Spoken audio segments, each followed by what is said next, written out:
Добро. Сакам да го изразам задоволство што сум носител на изборната единица број 3 за ВМРО Народна партија и нормално покрај поседата со граѓаните морам да кажам дека оваа движење ми е на некој начин како и истражувачко, затоа што се обидувам од излезот на Скопје па до Делчево да ги пронајдам тие 10.000 проекти што ги пишуваат во отчетот на ВМРО ДПМН.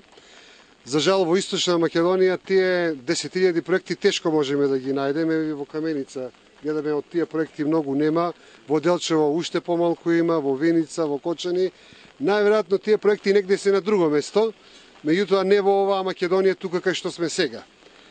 Значи, сакам да кажам дека луѓето гледаат секој ден разни спотови, реклами, видеоклипови за успесите на оваа влада во, ако не се лашам, досега 8 години владеат со Македонија.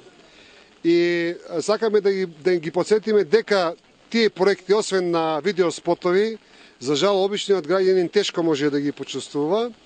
Значи, гледаме дека во идните 4 години има намера да изградат 1000 километри автопатишта во Македонија. Мораме да подсетиме дека 8 години до сега имаат само 10 километри автопатишти изградени.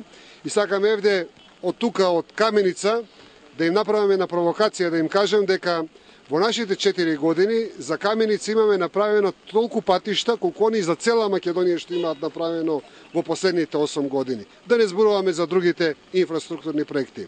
Значи, имаме работа со една пропагандна машинерија која освен контролата на државните медиуми, како што видите овде нема ни еден државен медиум, односно провладен медиум, значи друго ништо и не работи. Сакаме да им кажеме на граѓаните дека проектите на оваа влада се проекти само на хартија и на спотови. И навистина доста ни е од овие приказни кои ни ги кажуваат по телевизијата, дајте да ги видиме реалните вистински проекти во Македонија. А реалниот вистински проект кој существува во Македонија е масовното селење на македонците од Македонија. Ние денеска, ако погледнеме во Македонија, и тоа и Светската банка ни кажа, 425.000 македонски граѓани се иселени од Македонија. А конечно, тука можеме да го видиме резултатот, посебно во Источна Македонија, независно дали се работи за Кочани, за Свети Николај, за Пробиштип, за Делчево, за Каменица, за Берово, за Пекшево. Значи, сметам дека селењето има земено таков замав, што сметам дека нема период во историјата на Македонија кој можеме да го споредиме со ваквото масовно иселување на македонските граѓани.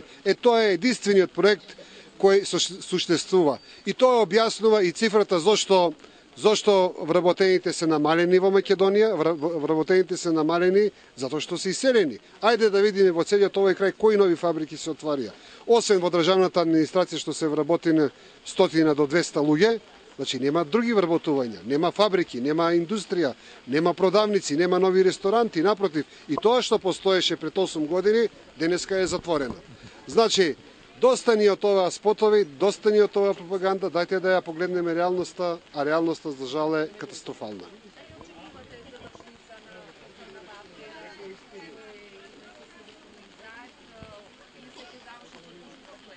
Па, не очекувам завршница со оглед на фактот, вие како што можевте да видите вчера, јас не ја видов оваа афера на ниеден државен медиум. Таа како да не постои. Не е наш стил на овој начин да работиме во изборната кампања, сепак ние одиме нели со програма, но и тоа во секој случај се сложувам дека добро е да има некаква развршница на оваа афера. Меѓутоа, мислам дека, како што рековте вие, секи се заврши со некои судења и слично.